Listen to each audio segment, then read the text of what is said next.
Politique publique, vous intervenez régulièrement d'ailleurs sur l'antenne de notre chaîne d'information France Info. Limoges, ville plutôt calme il y a encore quelques années, est elle aussi de plus en plus touchée par ces phénomènes d'émeutes, de trafic de drogue. Comment l'expliquer? En fait, vous avez plusieurs phénomènes. La première, c'est le nombre de consommateurs de drogue qui a augmenté ces dernières années. On est passé en 20 ans de 200 000 consommateurs de drogue à plus d'1 million aujourd'hui. Quand on parle de consommateurs, c'est des gens qui consomment au moins une fois par mois de la cocaïne. Pourquoi? Parce qu'en fait, le prix de la cocaïne a chuté juste avant le Covid et pendant le Covid, ce qui a fait que les exportations en provenance d'Amérique du Sud arrivent beaucoup plus facilement en France. Et donc, vous avez en fait une multiplication des trafics de drogue qui était concentrée principalement dans les grandes banlieues des grandes métropoles, comme celle de Paris, comme celle de Lyon, comme celle de Lille, et qui maintenant touche l'ensemble des villes moyennes et des villes maintenant comme celle de Limoges, qui étaient jusqu'à là à leur épargner. Alors, on l'a vu vendredi soir, les émeutiers n'hésitent plus non plus à s'en prendre aux civils. Se montent-elles d'un cran? Il n'y a plus de limite? En fait, ce qu'on remarque, nous, dans les études qu'on mène, c'est qu'il y a deux évolutions qui sont très majeures.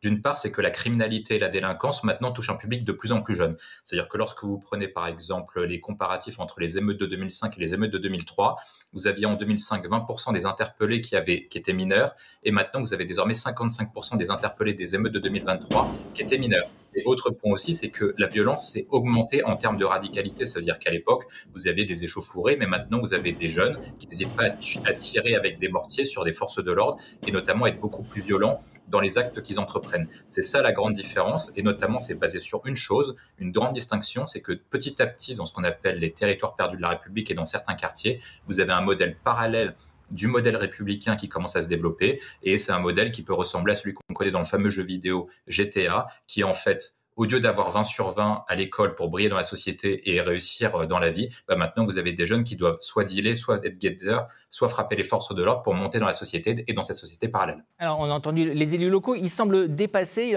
chacun. En fait, il y a plusieurs points à régler. Le premier point qui pose problème, notamment dans ce que vous rencontrez, c'est la question du contrôle du territoire. Vous avez les grands trafiquants de drogue, donc ce qu'on appelle éventuellement des seigneurs de guerre, qui veulent contrôler le territoire et qui veulent montrer aux forces de l'ordre, que ce soit au niveau municipal ou national, que c'est eux qui tiennent le territoire. Donc pour l'État, la question c'est qui détient le monopole de violence légitime? Est-ce que c'est l'État et la République, ou est-ce que c'est les trafiquants de drogue? C'est le premier sujet. Le deuxième point, c'est de faire en sorte que le modèle républicain l'emporte en termes d'adhésion chez les jeunes. C'est-à-dire que vous avez, auprès de ces jeunes-là, ils vont se dire que c'est beaucoup plus simple de gagner leur vie à travers la délinquance et la criminalité, plutôt que de réussir dans le métier classique que la plupart des gens connaissent habituellement.